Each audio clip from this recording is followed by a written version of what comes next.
Hola a todas y todos. Voy a introducir el primer bloque de la asignatura, que es un bloque en el cual establecemos relaciones conceptuales. ¿Por qué la economía? ¿Por qué los economistas hablan de organizaciones? ¿Qué sentido tiene esto? Entonces, no hay nada como empezar por la propia definición de economía y ver su similitud, su analogía completa con la definición de administración. En el fondo, estamos hablando de lo mismo. En el fondo, estamos hablando de recursos y de costes. Estamos hablando de cosas que pueden ser utilizadas en distintas alternativas y si las utilizamos en una alternativa estamos renunciando a utilizarlas en otras. Esto significa que estamos mostrando el primer problema de la economía, que es la toma de decisiones. Toma de decisiones que siempre se establece a dos niveles. A nivel de consumo, consumo una cosa, consumo otra, y a nivel de producción, produzco una cosa o produzco otra. El segundo problema de la economía es un problema de organización. Es decir, cómo hacemos organizaciones, cómo trabajamos en comunidad, no de forma independiente. En el fondo, el problema organizativo es un subproblema del problema de toma de decisiones, porque al final es ¿por qué tiene que ser esto una empresa más grande o más pequeña? ¿Por qué esto no lo tiene que llevar la administración pública? ¿Por qué esto no lo encargamos a una oficina o una empresa independiente? El problema organizativo es un problema de toma de decisiones y es un problema siempre relacionado con la toma de decisiones de producción. ¿Por qué? Porque los bienes hoy en día son tan sofisticados que nadie podría hacerse ni siquiera una mínima parte de los bienes que necesitamos para vivir bien, digamos, ya no digamos para sobrevivir, sino para vivir al nivel de un estándar medio occidental. Entonces, se impone la organización, se impone la colaboración, se impone la toma de decisiones de coordinación, como vamos a ver. Bien, este primer tema, hay una pincelada rápida de fases tecnológicamente diferenciables, que son el análisis con lupa del proceso productivo, que veremos más adelante, cuáles son los eslabones de la cadena del valor. Y por último, el último gran concepto de la economía, que es la eficiencia. Y como vamos a ver, razonaremos que la eficiencia es la propia definición de economía. Es decir, la eficiencia es buscar siempre hacer lo máximo con lo mínimo, es decir, administrar los recursos de forma que obtenga la mayor utilidad, el mayor beneficio, el mayor excedente con el mínimo coste.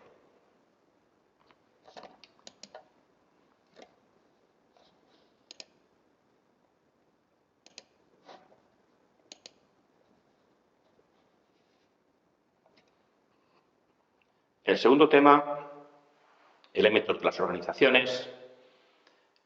Vamos a coger la lupa y vamos a ver qué está dentro de una organización. Dentro de una organización hay unos recursos que alguien nos ha aportado, los propietarios de recursos. Aportar esos recursos a la organización implica incurrir en un coste de oportunidad. Si los aporta una organización, está renunciando a utilizarlos en alguna cosa, en alguna otra alternativa.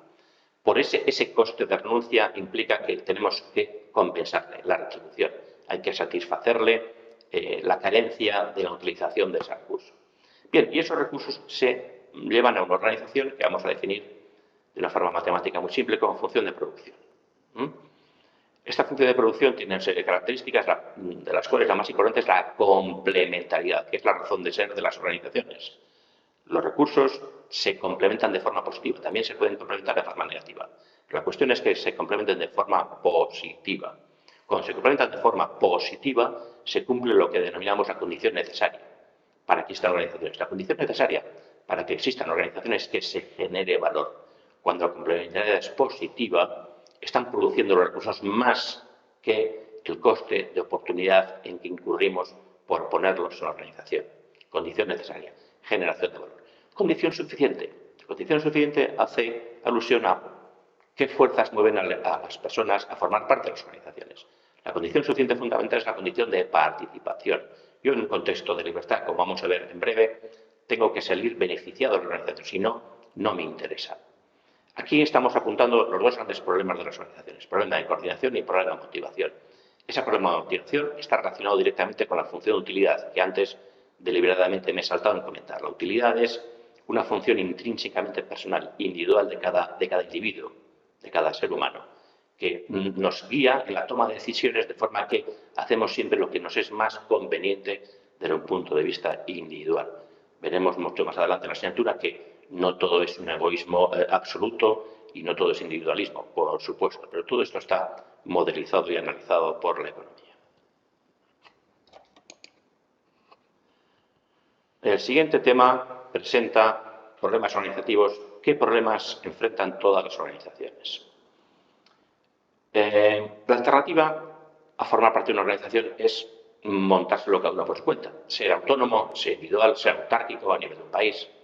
Bien, esta sería, por ejemplo, podríamos decir que este es el coste de oportunidad, el problema individual, el problema de asignación de recursos, de toma de decisión individual versus el problema colectivo. Cuando nos juntamos en una organización, estamos renunciando a hacer las cosas por nuestra cuenta. Bien, dicho esto, cuando nos metemos en una organización, cuando estamos ya en este problema colectivo, la simplificación de los problemas serían dos, nuevamente, como hemos dicho antes, problema de coordinación y problema de motivación. El problema de coordinación es, hay que dividir el trabajo. ¿Quién hace el qué? ¿Cómo se puede dividir el trabajo? Se puede dividir de muchas maneras, obviamente. Y según de las distintas maneras en las que se divide, se van a generar distintos intercambios. La división del trabajo implica intercambios. Yo estoy haciendo trozos del trabajo y otros compañeros hacen trozos del trabajo. Yo recibo parte de sus trozos y lo que yo hago lo paso a otros compañeros. Esto es un problema de coordinación, la división del trabajo y los intercambios. Fijaros que al final el resultado de la organización, como hemos dicho antes en el tema anterior, tengo que sentirme que salgo beneficiado. Esto es un problema de motivación. Al final será un problema de cómo se reparte el excedente, el valor de más que genera la organización respecto de los trabajos individuales. Bien, esto es cometido del próximo tema. Aquí adelantamos que hay repartos, no está puesto en esta transparencia, pero está, por ejemplo, el reparto igualitario o el reparto proporcional. También está el sistema de precios, que no es ni es igualitario ni es proporcional, que vamos a ver es un sistema diferente aparte. En cualquier caso, los problemas organizativos son división del trabajo, intercambios y, por tanto, transacciones. Esto, la palabra transacción, es lo que da lugar al enfoque de la economía de las organizaciones. Todas las organizaciones se tratan bajo el prisma de la economía de los costes de transacción. Y esto me lleva al siguiente tema, que es el tema 4 y último de esta primera parte introductoria, que es ¿qué alternativas organizativas hay para la sociedad en general? Esto es tanto como preguntar qué caminos, qué vías tengo de formar la organización. Se cogen dos criterios, a nivel macro de grandes organizaciones o micro de pequeñas organizaciones y el nivel de autoridad versus libertad. ¿Qué quiero decir con esto? Libertad es que yo formo parte de una organización si quiero y si no quiero no formo parte. O bien me obligan a formar parte. Estas serían las organizaciones autoritarias versus las organizaciones libres. Estudiamos 4 sistemas alternativos, es decir, 4 reglas del juego que solucionan los problemas de coordinación y motivación. Por tanto, 4 formas alternativas de organizar.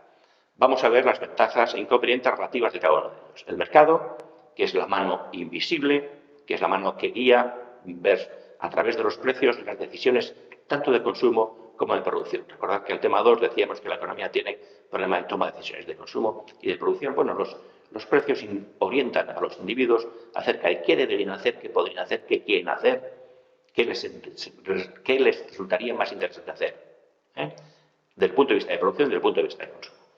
Bien, a nivel libre también estaría la autogestión. La autogestión es que nos juntamos todos y resolvemos el problema de coordinación y de motivación de una forma asamblearia, autogestionada, sin que nadie nos imponga ninguna directriz. Estos son los sistemas libres, el mercado y la autogestión. El mercado a nivel macroorganizativo, la autogestión a nivel microorganizativo. Tengo que decir que el mercado no solamente es a nivel macroorganizativo, sino el mercado es un sistema organizativo muy flexible que funciona también al micro. Yo puedo hablar de la bolsa de Nueva York o puedo hablar del mercadillo que se produce en el barrio de aquí enfrente, donde estoy yo todos los martes y que vienen 150 señoras a comprar cosas y señoras. Bien, los sistemas autoritarios son la empresa con empresario y el Estado. Aquí es la mano visible de que alguien dice lo que tengo que hacer, a un nivel macro, que sería el Estado, y a un nivel micro, que es la empresa con empresario. ¿Cómo se resuelven los problemas de coordinación y motivación? La coordinación, evidentemente, es la autoridad. La autoridad, que a un nivel máximo sería el Estado. El Estado en los sistemas totalitarios absolutos, hablemos por ejemplo de la experiencia del comunismo real del pasado siglo XX, que determinaba decisiones de producción y de consumo a un nivel macroorganizativo de cientos de millones de rusos o cientos de millones de chinos, por ir a la experiencia histórica. La empresa con el empresario es un sistema mucho más sencillo porque el orden de magnitud es muy inferior. Las empresas son organizaciones del orden del 10 a la 6, es decir, 10 a la 6 no, de 10 a la 5 más bien. 10 a la 6 ya es muy extraño y es desde que estamos hablando de China como factor en el juego internacional. Pero las empresas suelen ser pequeñas. 100, 1000, 10.000, 100.000 trabajadores, eso es pequeño comparado con un Estado. Bien, veremos por qué funcionan las empresas con el empresario, cuándo tiene que funcionar el Estado, cuándo puede funcionar la autogestión y cuándo funciona el mercado. 4 sistemas alternativos para solucionar problemas de coordinación y de motivación.